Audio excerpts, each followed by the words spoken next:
ओम नमः सिद्धेभ्यः ओम नमः सिद्धेभ्यः ओम नमः सिद्धेभ्यः। नमो अर्यन्ताणं नमो सिद्धाणं नमो आयर्याणं नमो वज्रायाणं नमो वे सर्वसाधनं। मंगलमय मंगलकरण वीतराग विज्ञान नमो तार जाटे वै अरहंतादिमान करे मंगल करे हो महा ग्रंथि करण के कार जाते मिले समाज सब पावे निज पद राज। इस भवतरु का मूल एक जानो मिथ्या भाव ताको कर निर्मूल करिए मोक्ष पाव। मोक्ष मार्ग प्रकाशक सातवां अधिकार परीक्षा रहित आज्ञानुसारी धर्मधारक व्यवहाराभासी। पृष्ठ क्रमांक 217 कल अपन ने देखा था तथा कितने ही जीव परीक्षा करके भी जैनी होते हैं परंतु मूल परीक्षा नहीं करते। दयाशील तप संयम आदि क्रियाओं द्वारा व पूजा प्रभावना आदि कार्यों से व अतिशय चमत्कार आदि से व जिन धर्म से इष्ट प्राप्ति होने के कारण जिन मत को उत्तम जानकर प्रीतिवंत होकर जैनी होते हैं सो अन्य मतों में भी ये कार्य तो पाए जाते हैं। इसलिए इन लक्षणों में तो अति व्याप्ति पाया जाता है। ये अपन ने कल देखा था। कोई कहे जैसे जिन धर्म में ये कार्य हैं वैसे अन्य मतों में नहीं पाए जाते हैं इसलिए अति व्याप्ति नहीं है।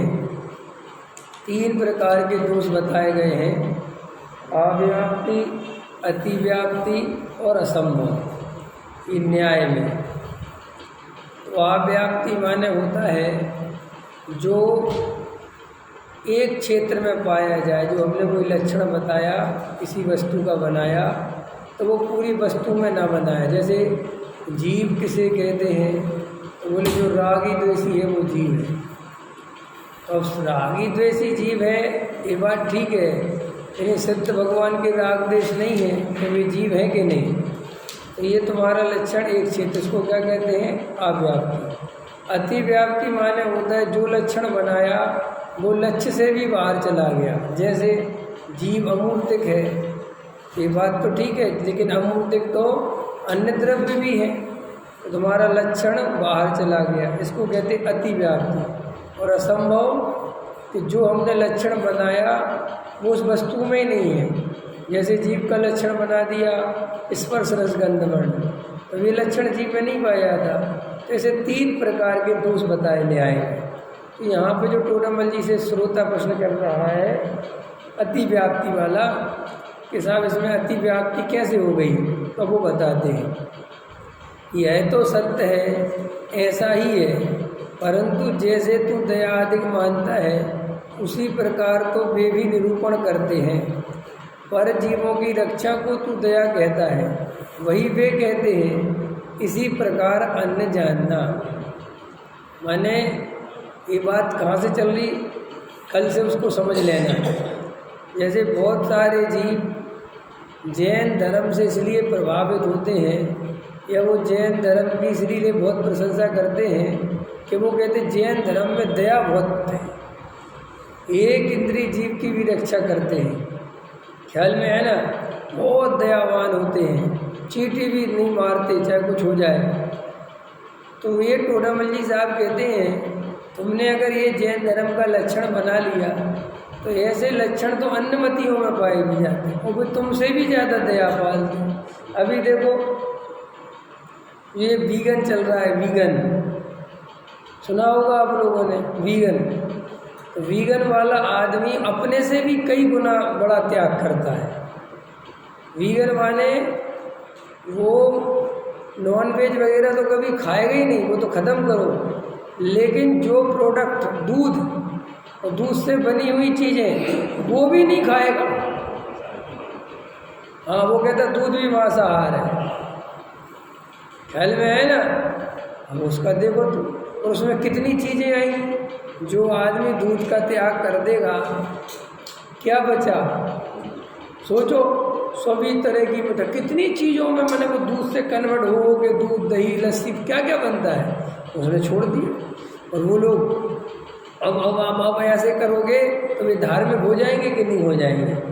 तो वो कह रहे टोडरमल्ली साहब, ये दया, पूजा, भक्ति, प्रभावना, इन सब से कोई भी धार्मिक होने का लक्षण नहीं बनाना, क्योंकि ये चीज़ें तो सारी दुनिया में सब धर्मों में पाई जाती हैं, हर किसी में पाई जाती। सेवा करना, मंदिर बनवाना सब करते हैं, उसमें क्या है, इसलिए ये लक्षण नहीं बनेगा।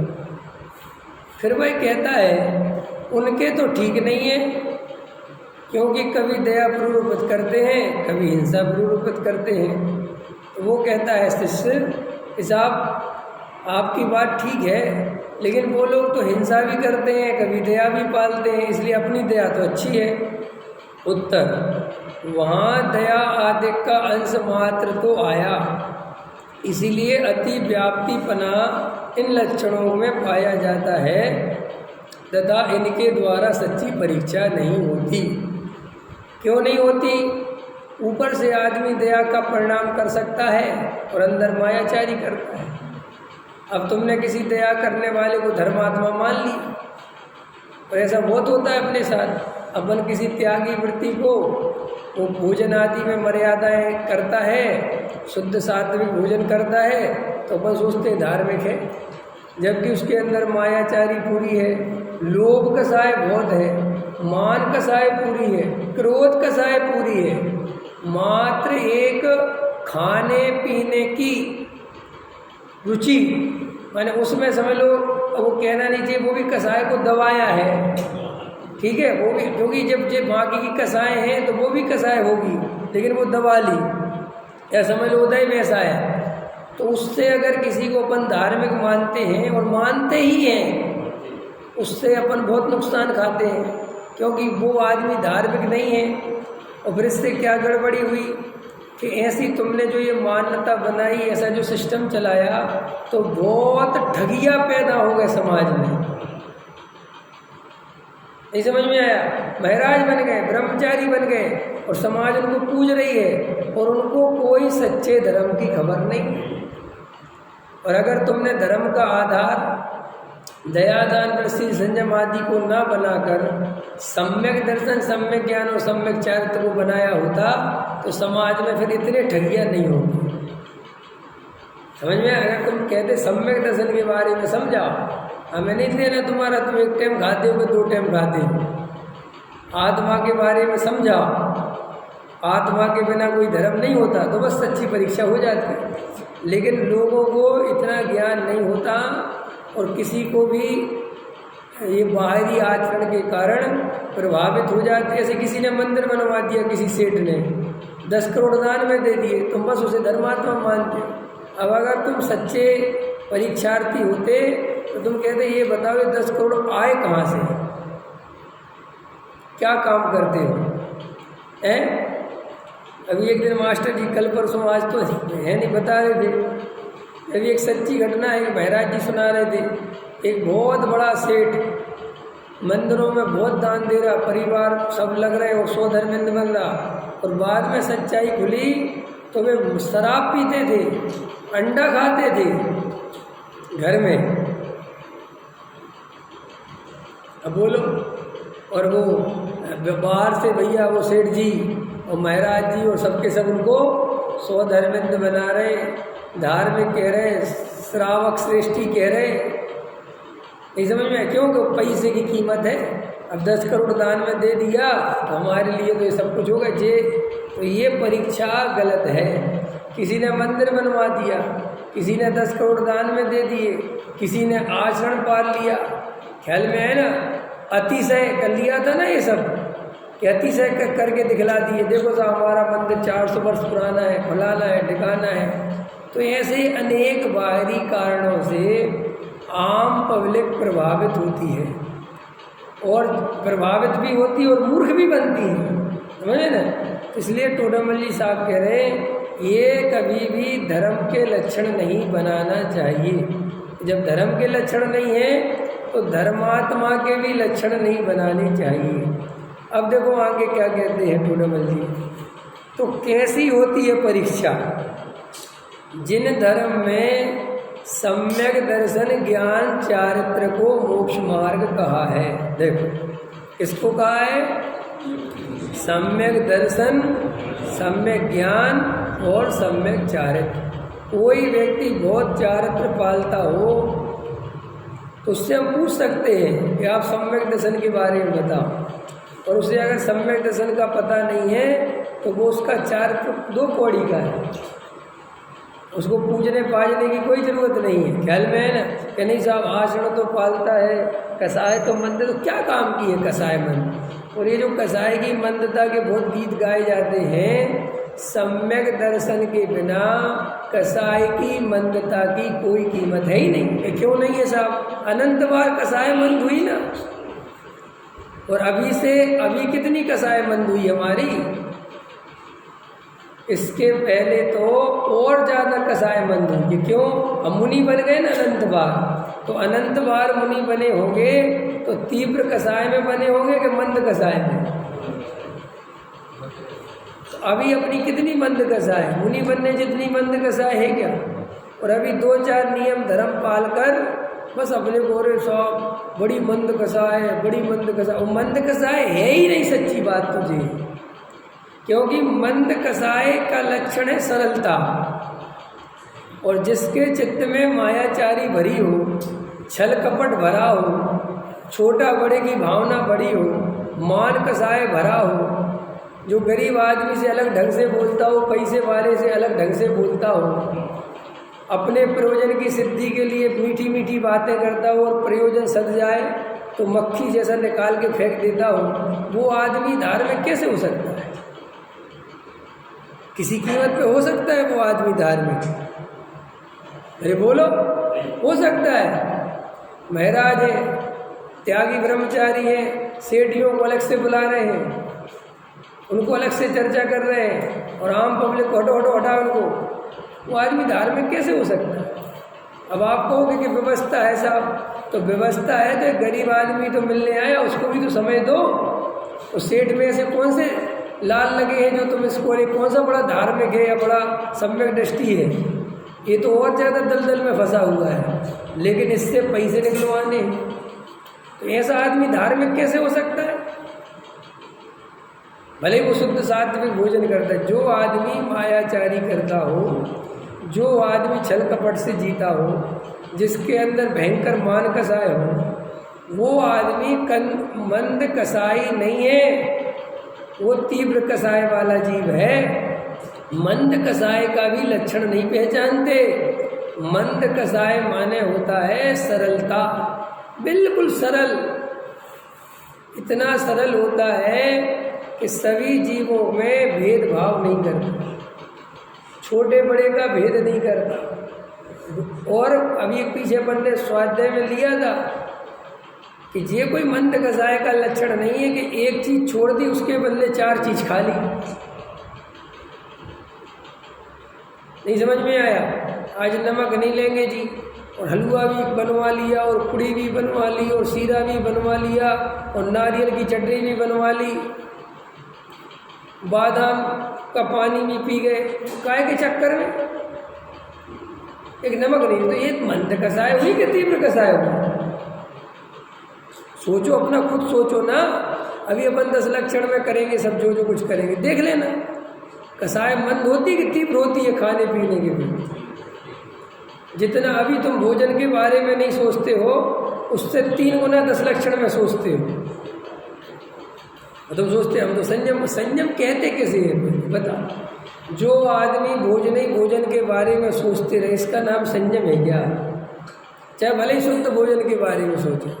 अरे संयम तो उसे कहते हैं जहाँ भोजन की याद ना आए और जो मिल गया अपने सूखी सूखी खा ली,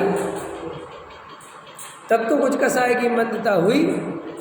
और बिल्कुल वैसे ही कसाय है, जरा सा 10 लक्षण में लेट हो गया भोजन, अरे कल के भूखे हैं, कल शाम से नहीं खाया और अभी 12 बज रहे हैं, इतनी क्रोध आ रहा है, तो कसाय बंद हो गई। कहा किसने कहा था कल भूखे रहो शाम को खा लेते? देखे होंगे सब दृश्य आपने, देखे क्या होंगे, करे ही होंगे। तो ये कसाय की मंदता का लक्षण नहीं है। इसलिए अपने को अन्य जीवों से व्यर्थ में प्रभावित होने की जरूरत नहीं है।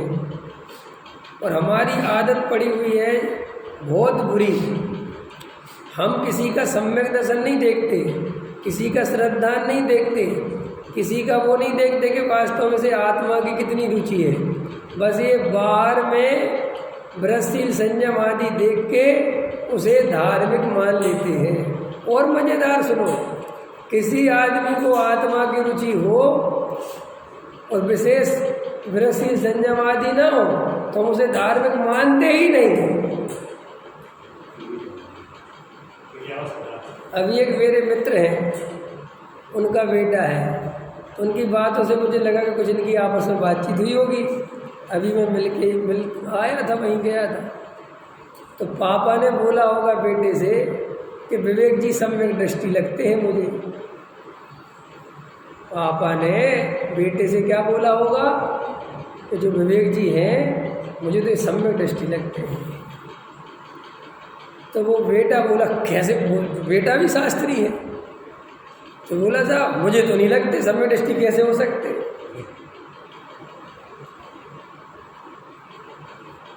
ख्याल में आया ना।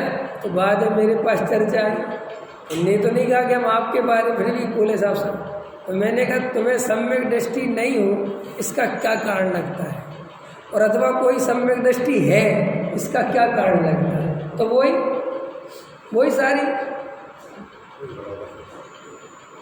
अनछना पानी समझ में आया ना। और वो बाहर की चीज़ें बस वो सब ये सम्यक दृष्टि कैसे कर सकता है, ख्याल में आएगी नहीं। अब ये मैं उसकी बात बता रहा हूँ जो 5 साल शास्त्रों को पढ़ के आया है। अब जो पढ़ाई नहीं है उसकी क्या स्थिति होगी ये सोचो, ख्याल में। तो मैंने कहा चलो तुम ऐसा मानते हो, इसके साथ ये भी मान लो कि तुम्हें तो सम्यसन होगा नहीं, क्योंकि जब तक तुम्हें नियम धर्म लोगे नहीं तब तक तो सम्यसन होगा नहीं। तो जब तुम्हें को नहीं होगा तो तुम दूसरों को सम्यक दर्शन की शिक्षा कैसे दोगे? सम्यक दर्शन की तो हम समझो, आप मैं आपसे सम्यक दर्शन की बहुत चर्चा करूँगा, समझना एक बहुत मोटी बात। मैं आपसे खूब सम्यक दर्शन की चर्चा करूँ जो मोक्षों में हो रहा है। सम्यक दर्शन की बहुत चर्चा करेंगे, खूब बताएंगे, सम्यक दर्शन के खूब गीत गाएंगे, सम्यक दर्शन की जहाँ जो जैसी परिभाषा आई वो परिभाषा बताएंगे, और एक किस अपेक्षा है और एक किस अपेक्षा है और एक किस नए से और एक किस नए से सब बताएंगे हैं। इसमें व्याप्ति दो सती व्याप्ति सब बताएंगे। और तुम उन्हीं से जाके पूछना जो इतनी सम्यक दर्शन की चर्चा कर रहे थे, उनसे पूछना कि हमें सम्यक दर्शन हो सकता है कि नहीं।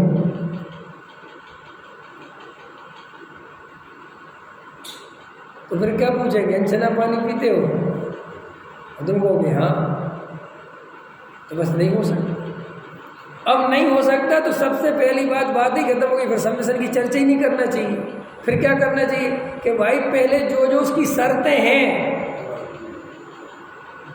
पहले उन शर्तों को समझा, जब वे शर्तें फॉलो करने लगे तब बात करेंगे। क्योंकि जो चीज़ होनी नहीं, जिसके बिना जो काम होने ही नहीं, उस काम की चर्चा करने से क्या फायदा। और फिर अनछने पानी में भी थोड़ा बहुत खाली छान के पीने की नहीं है, उसकी व्याख्या तो ऐसी तक करने वाले हैं कि अगर तुम अनछने पानी से नहाते हो तो भी नहीं हो सकता। अगर तुम अनछने पानी से कोई भी काम करते हो, बर्तन धोते हो तो नहीं हो सकता। तुम्हारे घर में धुलते तो नहीं हो सकते। अब तुम उस बात को समझो गहराई से कि नहीं होगा तो फिर इसकी चर्चा रोज सुनने से फायदा क्या होने वाला है, क्योंकि हम उसके नियम तो पालते ही नहीं जिसके कारण होना है।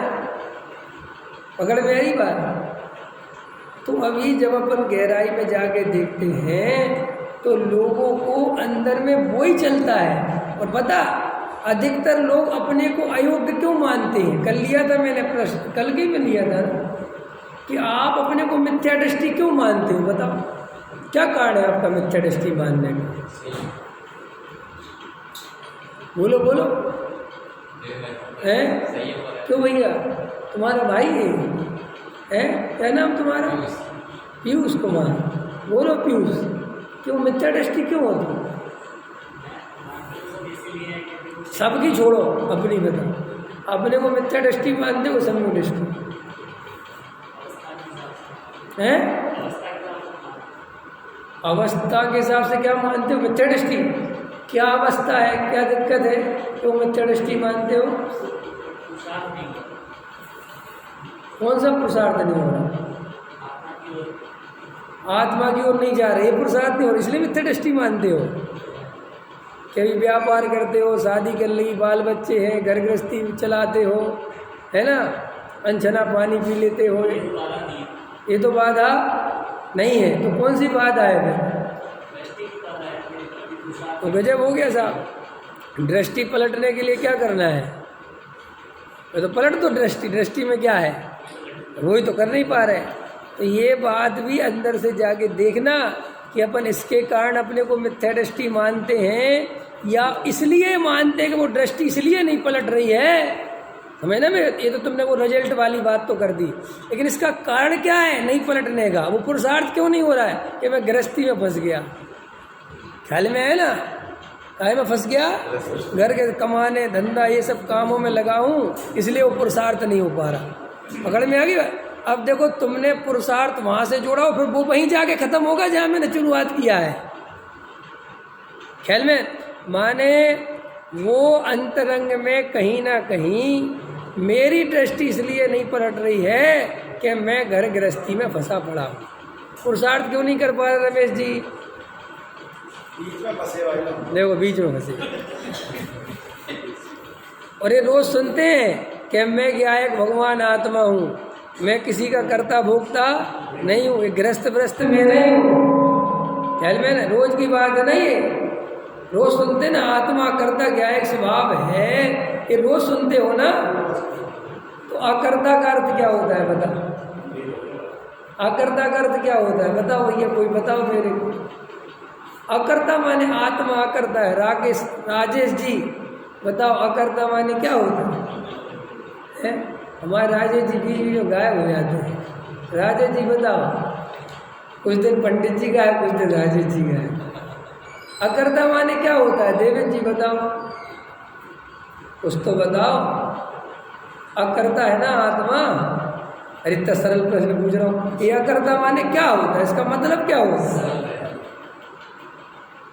कुछ नहीं करता, यही है ना इसका अर्थ। तो कुछ करता है आत्मा, पैसे कमाता है, शरीर का करता है, जड़ की क्रिया कर सकता है, गृहस्थ जीवन बना सकता है, पत्नी बच्चे आत्मा के हो सकते हैं? नहीं हो सकते ना, अपने तो हैं। ये मान्यता है, तो ये मान्यता सम्मिश्रण नहीं होने देती। और ये मान्यता तुम इसलिए नहीं छोड़ रहे, तुम कहते मैं घर गृहस्थी है। अब तो समझ में आ रहा, ये मान्यता इसलिए नहीं छोड़ रहे कि भाई घर गृहस्थी है, और हम ये समझाए घर गृहस्थी है ही नहीं। और वो कह रहे साहब हम मान्यता तो छोड़ दें। तुमने छोड़ते क्यों नहीं हो? मुझे हम घर गृहस्थी है फंसे, जी फंसे बीच में कह रहे। ख्याल में ना, आत्मा फंस गया। अब ये दृष्टि नहीं बन पा रही। क्यों नहीं बन पा रही है? क्योंकि वास्तव में अंतरंग में स्वरूप की खबर नहीं पड़ी बिल्कुल भी। सुन तो लिया आत्मा करता है, सुन तो लिया आत्मा ज्ञाता है, सुन तो लिया कि पुण्य पाप में धर्म नहीं है, सुन तो लिया कि पुण्य पाप आश्रम है, सुन तो लिया कि पुण्य पाप से लौकिक जीवन बनते अपन बनाने वाले नहीं हैं। होता स्वयं जगत परिणाम, मैं जग का क्या करता कहा। वे सुन तो लिया, समझ तो लिया, ज्ञान में आ गया, लेकिन श्रद्धान में नहीं आया। और मज़ेदार बात है, धर्म की शुरुआत श्रद्धान से होती है।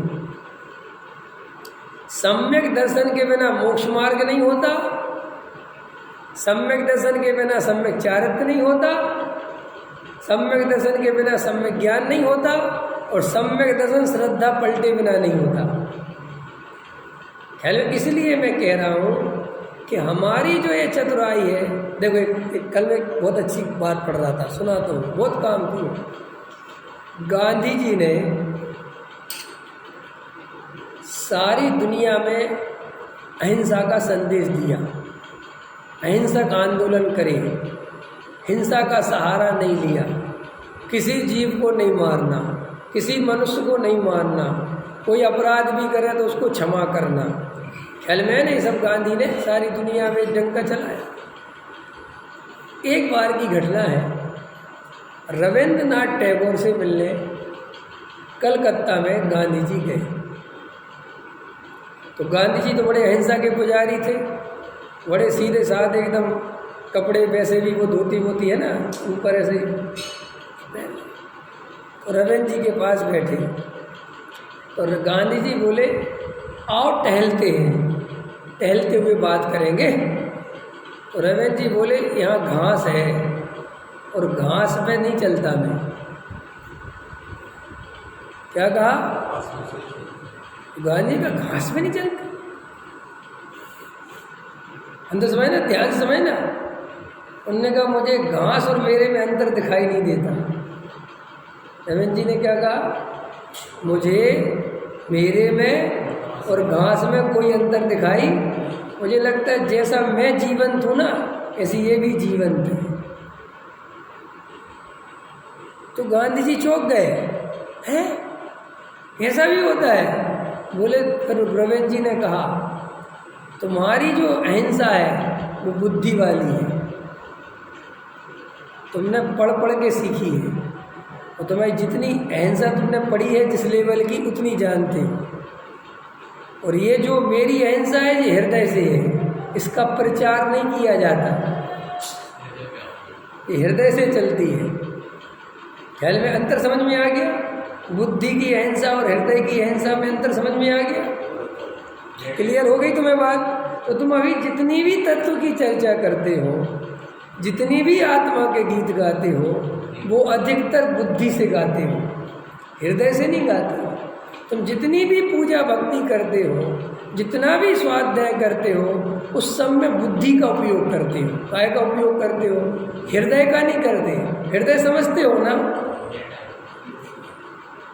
मैंने एक कहानी और सुनाई थी, तानसेन वाली, भूल गए? कि तानसेन गाता था, बढ़िया, बहुत बढ़िया बजाता था। तो एक बार अकबर के मन में आया कि तानसेन जैसा दुनिया में कोई गाना बजाने वाला नहीं हो सकता, इतना बढ़िया तो कोई नहीं कर सकता, ये सर्वश्रेष्ठ है दुनिया का। तो लेकिन एक मन में आता था अकबर की, यार कि इतना बढ़िया है, लेकिन पूछूं तो कोई और तो नहीं है।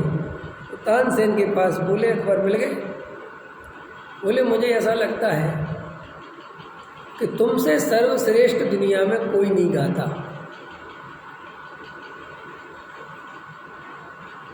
तो तानसेन ने कहा, मैं तो कुछ गाता ही नहीं, मैं तो 2 कौड़ी का गाता हूँ। अकबर सुन के चौंक गया, क्या? बोले हाँ, जो बोले मेरे गुरुजी जो गाते हैं, जिनसे मैंने सीखा है, अगर उनको सुन लोगे तो सो जाओगे, भूल जाओगे सारी दुनिया। अरे अकबर ने कहा, क्या कह रहे हो? मेरे मन में ये आती तो थी बात कि कोई होगा तो ऐसा ना हो। कहाँ मिलेंगे वो गुरुजी? बुलाओ उनको दरबार में, कल ही उनका प्रस्तुत करा। बोले यही तो चक्कर है, हमारे गुरुजी को ऐसे नहीं बुला सकते और ना ऐसे सुन सकते हो। तो बोले कैसे सुन सकते हो? बोले वो तो भगवान ही मालिक है, जब उनका मन हो और जब वो गा रहे हो और तुम पहुंच जाओ तो सुन लो, तो सुन लो। तो कहा कुछ बात नहीं, मैं तो सुनूंगा। तो तानसेन ने कहा मैं पता करके बताता हूँ अभी गुरुजी कहाँ हैं। तो पता करवाया तो गुरुजी एक पास की कोई अपनी झोपड़ी नदी किनारे वहीं रह रहे थे। तो उसने गया और पता किया उनके शिष्यों से जो वहाँ रहते थे कि गुरुजी अब कब गाते हैं।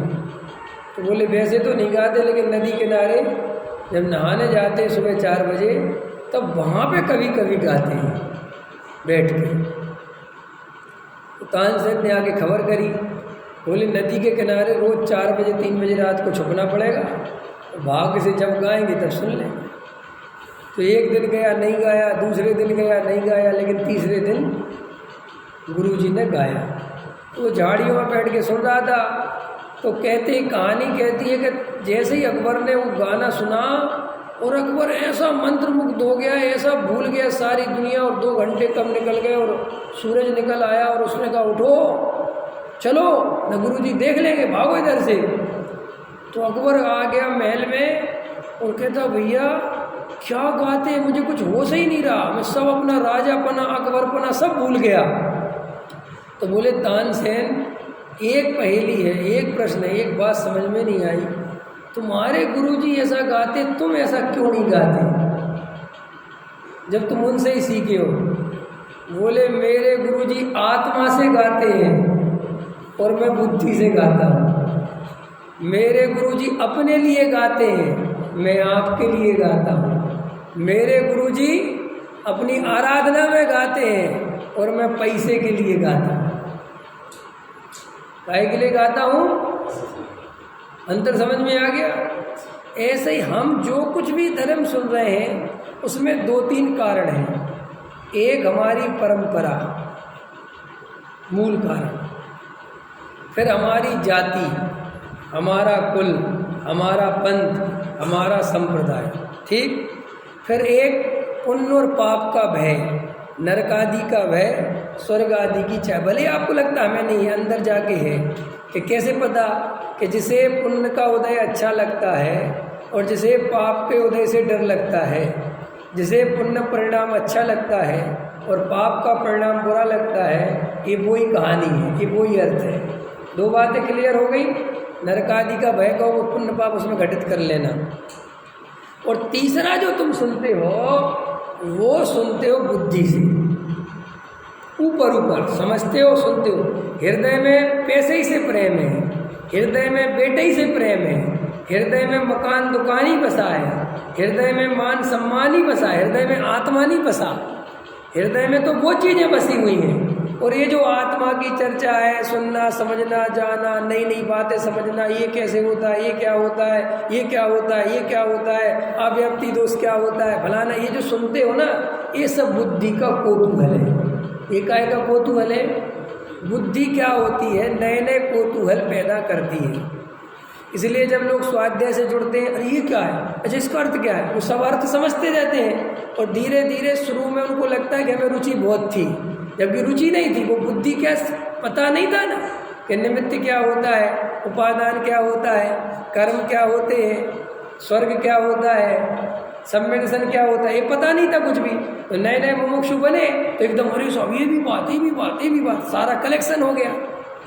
जब कोई नई नई कपड़े की दुकान खोलता है या कुछ भी करता तो कोई भी काम करो तो नया उत्साह ज़्यादा होता है ना, क्योंकि कुछ पता नहीं होता। और जब धीरे धीरे जब पुराने होते जाते हैं देवेंद्र जी, तो 20 साल बाद आदमी मिलता है, कहता है अब वो परिणति नहीं बची जो पहले थी,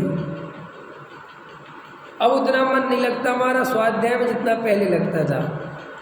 पहले जितना हमने ध्यान से सुना, हमने पंडित जी नोट्स भी बनाए, सब लिखा, सब पढ़ा, लेकिन पता नहीं अब हमारे 20 साल बाद बिल्कुल अब समझ में नहीं, मन नहीं लगता। अब मन इसलिए नहीं लगता कि तुम्हारा कोटा पूरा हो गया। तुमने 6 डाला भी पढ़ ली, मोक्ष मार्ग प्रकाशक भी पढ़ लिया, रत्नकर्ण श्रावकाचार्य भी पढ़ लिया, समय सार भी पढ़ लिया, महापुराण भी पढ़ लिया, नहीं समझ, संयम सागर भी पढ़ लिया, धर्मामृत पढ़ लिया, सब पढ़ लिया। अब क्या है कि याद भले ही कुछ नहीं हो, लेकिन बुद्धि कहती है आई नो बुद्धि के जैसे अभी मैं आप लोगों से पूछूं, समय सार पढ़ा है, जल्दी बोलो, अरे बोलो, आई नो। याद कुछ भी नहीं है जब भी उसका, लेकिन बुद्धि अब कहती है हमें पता है। रत्नकांड शराब का आचार पढ़ा है, मोक्ष पढ़ा है ना सब। इसका नौवाधिकार पढ़ा है मास्टर जी, नौवाधिकार कोडामल जी का मोक्ष मार्ग का, हाँ पढ़ा है, याद है कुछ, वो कोई बात नहीं। लेकिन अब बुद्धि उतनी जानने को राजी नहीं है, क्योंकि बुद्धि ये समझ गई कि हमें पता है। बस जहाँ बुद्धि को ये बात पता चल गई कि मुझे पता है, बस वहाँ जिज्ञासा खत्म हो जाती है। पकड़ में आ गई बात, अमेरिका देखना है, बुद्धि तुरंत कहेगी हाँ देखना है। अगर नहीं देखा तो मास्टर जी की बुद्धि कहेगी नहीं देखना, खूब देख लिया, अंदर में आया, क्योंकि वो 2-3 महीने गया है अमेरिका में, तो उनको पता चल गया कुछ नहीं है। अब तुम्हारी बुद्धि बहुत करती है, अरे हमारी बुद्धि तो कह रही पाकिस्तान भी जाके देखना एक बार। अगर पाकिस्तान के भी दृश्य दिखाएं तो भी हमको और से देखते चाहिए पाकिस्तान। पकड़ में है ना, बुद्धि हर उस चीज को जानना चाहती है जिसे वो नहीं जानती, और आप उसे धर्म समझ लेते हो। अब कई लोगों को एक बहुत बड़े संत हैं, उनके दर्शन करने हैं, बहुत महाराजों के कर लिए उनने, मुझे कहीं मिलते हैं, मैं वहीं का हूँ, तो मेरे लिए तो कुछ भी नहीं लगते वो संत, लेकिन और जो दूर दूर की जनता है उनको बहुत बड़े लगते साहब उनके। तो मैंने कहा उनके ही दर्शन क्यों कर,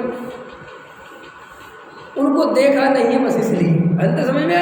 बाकी कोई गुरु की महिमा है, कोई मुनिराजों की महिमा है, इसलिए दर्शन करना ऐसा नहीं है। अंत समझ में आ रहा कि नहीं आ रहा? वो तो आपकी एक जिज्ञासा है कि अरे बहुत बड़े संत हैं, नाम है, अपन ने देखा नहीं है। बहुत सारी जनता दूर दूर से, अमेरिका से, पता कहाँ से आचार्य श्री के दर्शन करने आती है। अब उनसे पूछो, वहीं एक तुम इतनी दूर से आए, जहाँ तुम उतरे थे वहीं एक साधु थे, अरे साहब वे छोड़ो, वो असली में समझ में आया, वो जो नाम है वो देश विदेश ख्याति प्राप्त, ख्याल में, वो असली चक्कर तो वो है, वो देखना तो वो है। हमें कोई पंडितियाई नहीं देखनी, हमें कुछ नहीं देखनी, हमें कुछ नहीं लेना देना, पर देखना है कि सब बहुत फेमस आदमी। तो अभी ये अपन जो बुद्धि के तल पर जी रहे हैं, और मज़ेदार बात है, आत्मा का तल हृदय से प्रारंभ होता है। आत्मा कहाँ से मिलेगा? जब आप उसे हृदय की गहराइयों से चाहोगे, जब आत्मा की रुचि आपको हृदय से होगी।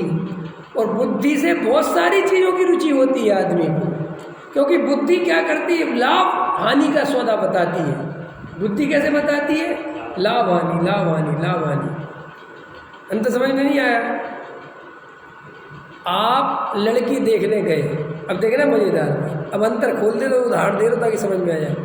आप एक लड़की देखने गए अपने लड़के को, तुम्हारा देखने का स्टाइल बिल्कुल अलग होगा, देख लेना।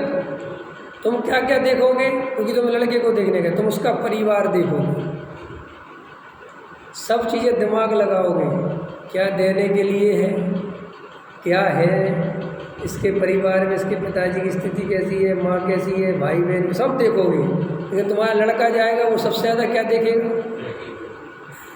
उसको और कुछ दिखेगा नहीं, वो कहेगा भाई भाई बाद में देखेगा, मैं लड़की दिखाऊँ। उसकी एक ही जिज्ञासा है, तुम्हारी इतनी जिज्ञासा नहीं है लड़की, तुमको कि दिखाओ सब, पहले पूरा परिवार का बायोडेटा बताओ, क्योंकि उसका प्रयोजन बिल्कुल वहाँ लड़की है।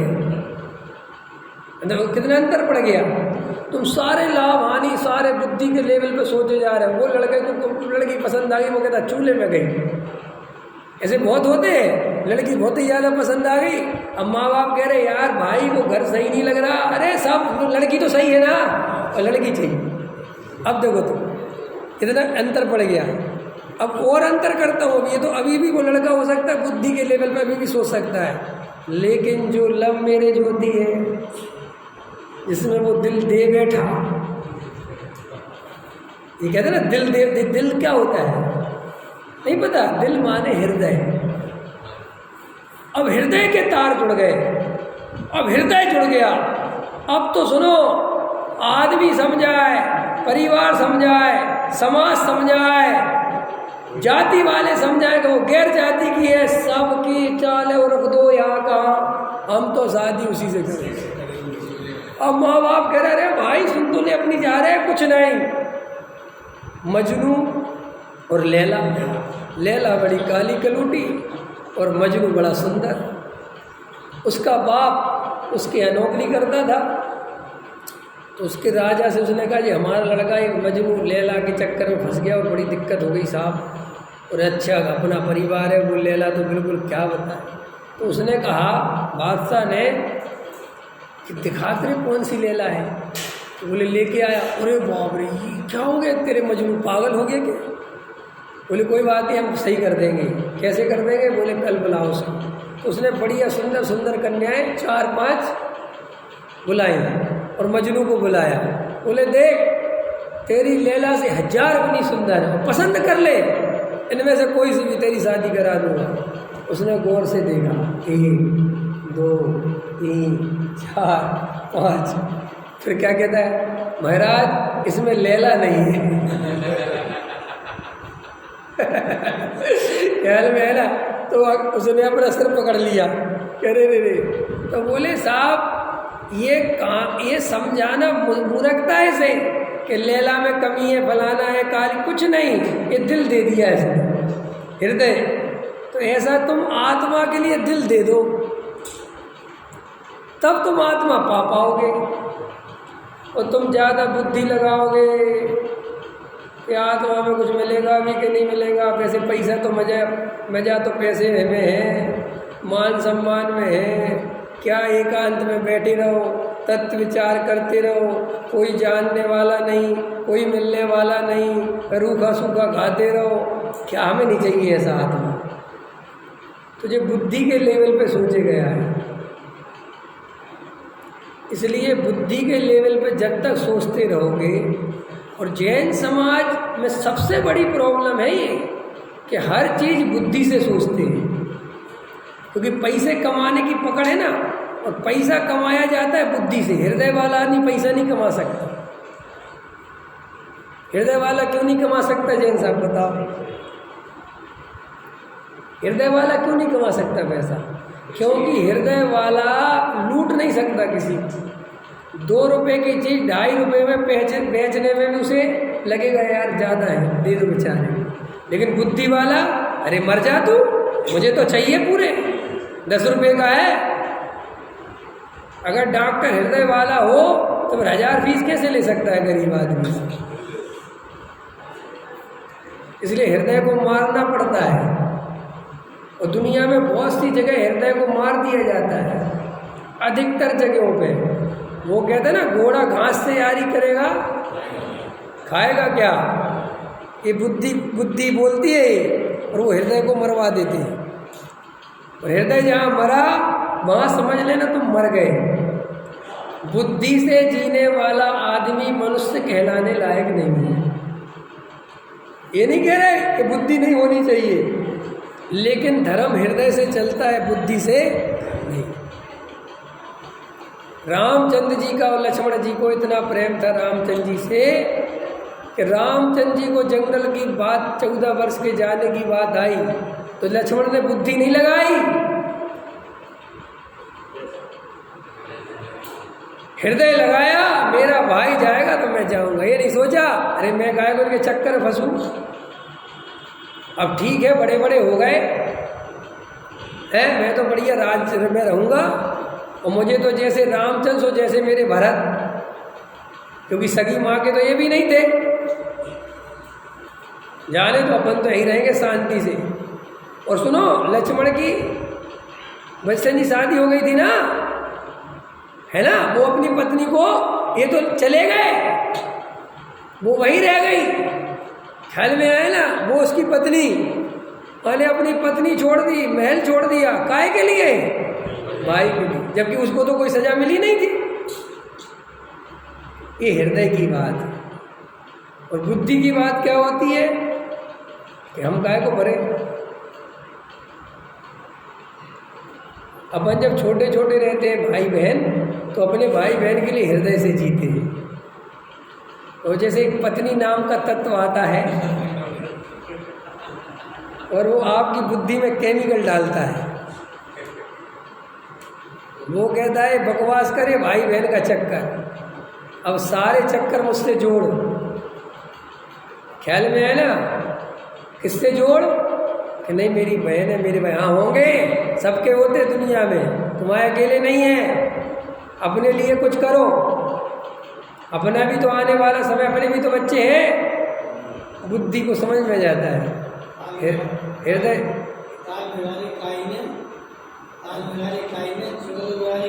हाँ आधी रात भूल गए, आधी रात कोई फुकते हैं, क्योंकि आधी रात को उसकी वासना होती है ना, तो वे आधी रात को ही समझ में आती है सारी बात, दिन में नहीं समझा सकते, रात में समझोगे सब। सारा जगत स्वार्थों की टोली है, सब स्वार्थों से भरे पड़े। इसलिए मैं कहता हूँ भूल में मत रहना, बिल्कुल भूल में मत रहना। कान्जी स्वामी की फोटो गले में लटकाए रहोगे और मिथ्या दृष्टि बन में रहोगे, और गुरुदेव की फोटो लटकी रहेगी बराबर, और कहते रहोगे सब में धन प्राप्त करेंगे, सप्तभयों से नहीं डरेंगे, निजानंद रसपान करेंगे, बोलते ही रहोगे, होना कुछ नहीं। इस होने के लिए बहुत कुछ खोना पड़ता है देवेंद्र जी। ये चक्करबाजी नहीं चलेगी कि साथ में भी लड्डू ले लूँ और साथ में भी लड्डू ले लूँ। ये मूर्खता से धर्म नहीं होता, ध्यान रखना। इसके लिए दाव पे लगाना ही पड़ता है सब कुछ, जो दाव पे लगाने की जैनियों की बस की है ही नहीं, क्योंकि इतनी व्यापारी बुद्धि है। 21,000 रुपये मंदिर में भी देंगे तो दिमाग लगाएंगे, ज़्यादा माला कहाँ पे नहीं जाएंगे। ये किसी और की बात नहीं कर रहे, अपनी बात कर रहे हैं। हम छोटी जगहों पे जाएंगे, देखेंगे जहाँ मंदिर बेचारी हालत खराब हो रही है, वहाँ 1100 रुपये नहीं देंगे, और जहाँ इतने बढ़िया बढ़िया मंदिर, भव्य मंदिर हुए, सब बातें, वहाँ लगो 1 लाख रुपए। और पंच कल्याण गाया महोत्सव मंगलकारी, अरे अभी कौन सा बना है, इसका है पंचकल्याण, 2.5 दीप। रमेश जी 10 करोड़ में बन रहा है 100 धर्मेंद्र, पूरी दुनिया में छा जाओगे। ख्याल में आया कि नहीं आया? वहाँ रहेंगे सब, वहाँ चलेंगे सब। अरे अभी तो तुम्हारा दान भी सौदा है, दान भी क्या है? सौदा। पैसा देते हो, मान खरीदते हो। जैसे अपन पैसा दे के सब्जी खरीदते ना, पैसा दे के और सामान कपड़े खरीदते, ऐसे पैसा दे के क्या खरीदते हो? मान। और वो समाज वाले बेचते हैं, वो कहते हैं हमसे लो, कितना चाहिए बोलो। तो इसमें सौदा होता है। 100 आदमी आएंगे कि 200 के 500 के 1000, अगर 1000 आएंगे तो उसी की कीमत 1 लाख रुपए, और अगर 100 आएंगे तो उसकी कीमत 21,000 रुपये। तो समझ में आया? सौदा है पूरा। बहुत हालत खराब हो रही है। मेरे पास आजकल दूर दूर से फ़ोन आते रहते हैं, कहते साहब आप कर क्या रहे हो, कहाँ से आए हो, कुछ बचोगे कि कुछ बचने दोगे कि नहीं, कि जैन समाज को उनको ज़मीन के नीचे धंस दोगे? हमने कहे धंसे ही हैं, निकाल रहा हूँ मैं तो। सही कह रहा है? तो निकाल रहा हूँ। क्या करें भैया, अगर आत्मानुभूति करनी है, सम्यक दर्शन प्राप्त करना है, तो ये कठोर निर्णय करने पड़ेंगे। ये मायाचारी, ये चंचलपना, ये मूर्खता छोड़नी पड़ेगी, बुद्धि से जीना छोड़ना पड़ेगा, हृदय से जीना सीखो, तो आत्म कल्याण हो सकता है। सहजानंदी